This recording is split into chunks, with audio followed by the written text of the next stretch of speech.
நீங்கள் கேட்டுக்கொண்டிருப்பது அந்திமழை குரலோசை.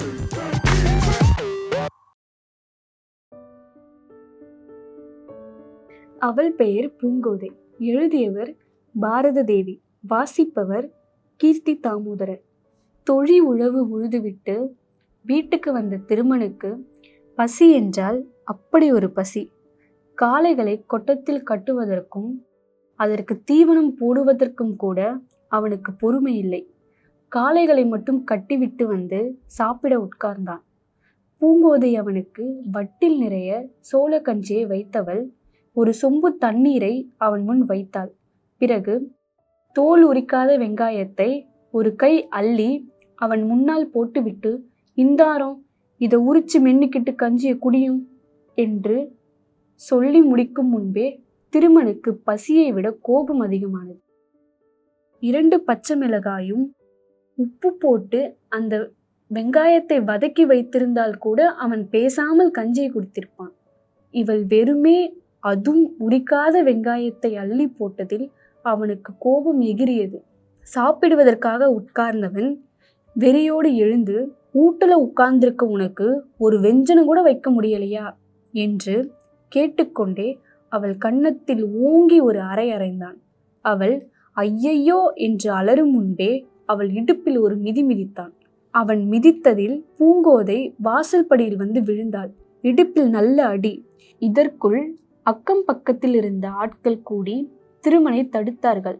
அப்போதும் அவனுக்கு கோபம் தாங்க முடியாமல் அவள் உச்சி மயிரை கூட்டி பிடித்து தூக்கி சுவரில் ஒரு முட்டு வைத்ததில் பூங்கோதை மயக்க நிலைக்கே போய்விட்டாள். 2-3 ஆண்களும் சில பெண்களுமாக அவனோடு மல்லுக்கட்டி பூங்கோதையை அவனிடமிருந்து விடுவித்தார்கள். அவளின் அம்மா வீட்டுக்கு கூட்டி வந்து அவள் முகத்தில் தண்ணீர் அடித்து குடிக்கவும் கொடுத்தார்கள். கொஞ்சம் தெளிச்சியான பூங்கோதைக்கு புருஷனை நினைக்க நினைக்க வயிற்றுக்குள் அனல் காற்று சூறாவளியாய் புகுந்து அவளை கோபத்தீயில் எரிந்தது. நானும் சேட்டமெல்லாம் 1.5 வயசு புள்ளையையும் காலு கொள்ளாம வீட்டுக்குள்ள ஓடி ஆடி விளையாடுத புள்ளையையும் வச்சுக்கிட்டு பாலு மாட்டுக்கு புல்ல புடுங்கி அந்த போட்டு 2 ஆட்டுக்கு கொலை கொண்டு வந்து 2 படி சோளத்தை குத்தி காய்ச்சி அப்படி சீரழிஞ்சு சீப்பட்டுக்கிட்டு கிடக்கேன். இவனுக்கு நித்தமும் வெஞ்சனை வச்சு அழுவ முடியுமா? ஒரு நாளைக்கு வெங்காயத்தை உரிச்சு கஞ்சியை குடிச்சா பேதியா வருது? இருக்கட்டும், இனி இவன் எனக்கு புருஷனும் இல்லை, நான் அவனுக்கு பொண்டாட்டியும் இல்லை.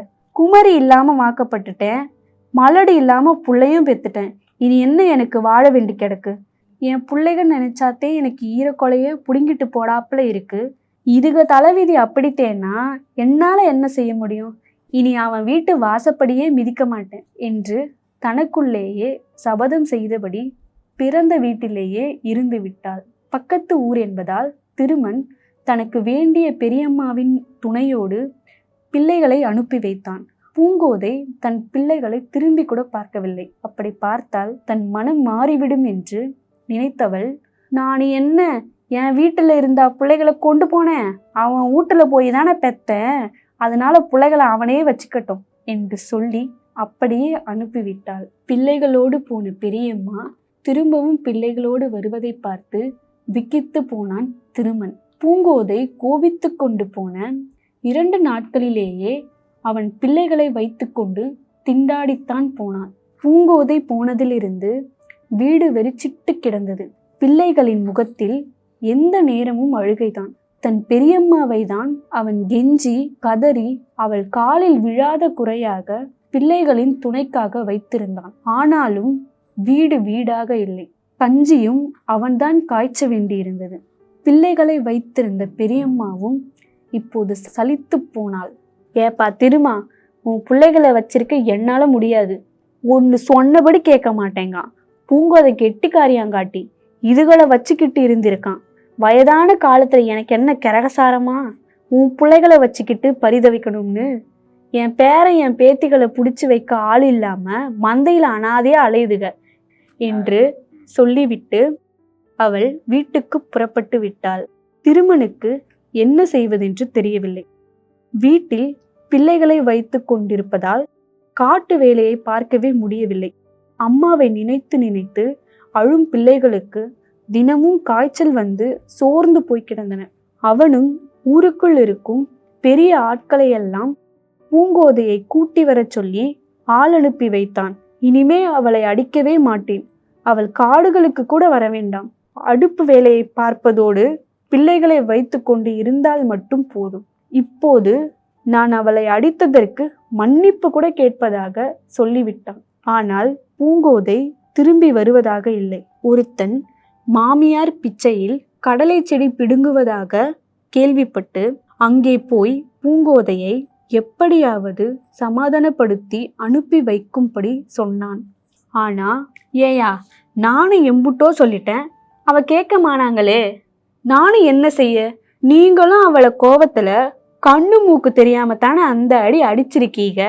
உங்க விரலு பட்டு அவளுக்கு வலது கண்ணத்துல கலங்கி போச்சு, நெத்தியில இன்னமும் வீக்கம் லேசா இருந்துகிட்டு தான் இருக்கு.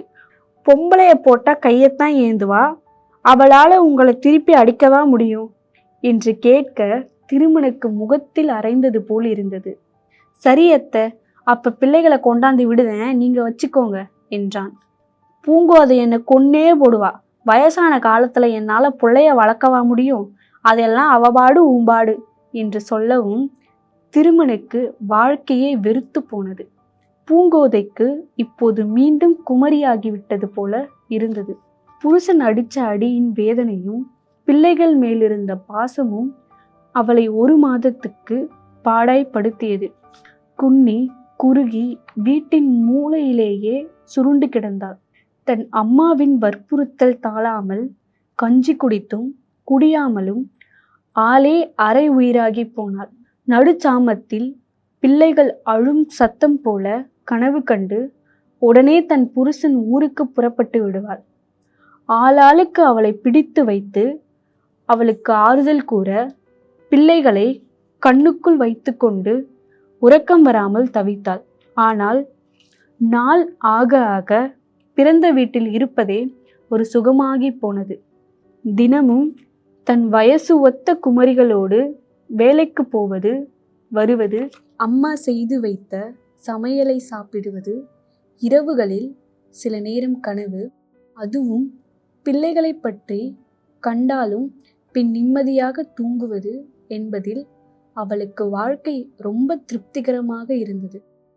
அதோடு அந்த ஊர் பெண்களும் குமரிகளும் சும்மா இருப்பதில்லை. பக்கத்தில் இருக்கும் டவுனுக்கு 2வது ஆட்டம் சினிமாவுக்கு கிளம்பி விடுவார்கள். வேறு எந்த படத்துக்கும் போக மாட்டார்கள். எம்ஜிஆர் நடித்த படம் என்றால் ஊர் பெண்கள் எல்லோருமே கிளம்பி விடுவார்கள். எம்ஜிஆர் மீது எல்லா பெண்களுக்கும் அவ்வளவு பிரியமும் மதிப்பும் இருந்தது. அன்று டவுனில் அலிபாபாவும் 40 திருடர்களும் என்ற படம் போட்டிருக்கிறார்கள் என்று தெரிந்ததுதான் ஊரே கலகலத்து கிடந்தது. எல்லோரும் அவசர அவசரமாய் வேலைகளை முடித்துவிட்டு ஊர் கிணற்றிலும் குளத்திலும் குளித்துவிட்டு வீட்டுக்கு வந்து சமையல் செய்கிறவர்களுக்கும் வேலைகள் மடமடவென்று நடந்தன. பூங்கோதைக்கு ரொம்ப சேத்திக்காரியான சீதா வந்து, ஏ பூவு, நாங்கள்லாம் டவுனில் நடக்கிற எம்ஜிஆர் படத்துக்கு போகிறோம் என்று சொன்னதும் பூங்கோதைக்கு சந்தோஷம் தாங்க முடியவில்லை. எம்ஜிஆர்னா எனக்கு உசுறு, பிறந்து இம்புட்டு நாளாச்சு, அவர் படத்துக்கு போனதே இல்லை. ஆத்தா வீட்டில் தான் வேலையா செஞ்சோம்னா புருஷன் வீட்டில் அதுக்கு மேலே சினிமாவுக்கு எங்கே போகிறது? நல்ல வேலை, துன்பத்தை தொலைச்சிட்டு ஆத்தா வீட்டுக்கு வந்தேன், இப்போத்தேன் நிம்மதியாக இருக்கேன், அதனால் நானும் வாரேன் உங்க கூட என்று படத்துக்கு புறப்பட்டு விட்டாள். மாசிலா உண்மை காதலே மாறுமோ செல்வம் வந்த போதிலே என்று எம்ஜிஆர் பானுமதியோடு ஆடிய போது பூங்கோதைக்கு உடம்பெல்லாம் புல்லரித்து விட்டது. புருஷன் பொண்டாட்டின்னு இருந்தா இப்படி இல்லை, ஒத்துமையா நகமும் சதையும் பொருந்தினாப்புல இருக்கணும். நம்ம புருஷனும் இருக்கானே, எதுக்கெடுத்தாலும் வஞ்சிக்கிட்டோம் அடிச்சுக்கிட்டோம் என்று ஏங்கியதோடு அவள் கண்களில் கண்ணீரும் திரண்டது. பூங்கோதை புருஷன் திருமணம் ஆள்விட்டு அனுப்பி தவித்து போனான். இனி நாமே போய் அவள் காலில் விழுந்தாவது கூட்டிக் கொண்டு வந்துவிடலாமா என்று நினைத்தான். அந்த அளவுக்கு குடும்ப பாரம் அவனை ஆட்டி வைத்தது. பக்கத்து ஊரான டவுனில் மீண்டும் தாய் சொல்லை தட்டாதே என்று எம்ஜிஆர் படம் போடுவதாக கேள்விப்பட்டு வழக்கம் போல பெண்களும் குமரிகளுமாக கிளம்பிவிட்டார்கள்.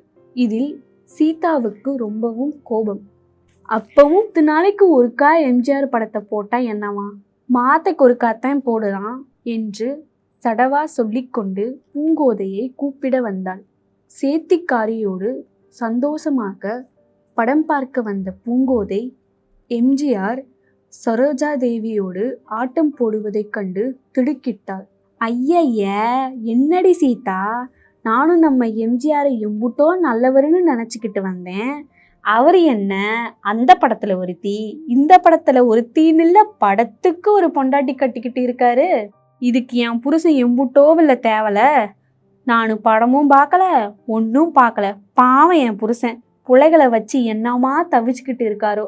நான் இப்பவே என் புருஷன் வீட்டுக்கு போறேன் என்றவள் தன் ஊரை நோக்கி நடந்தாள்.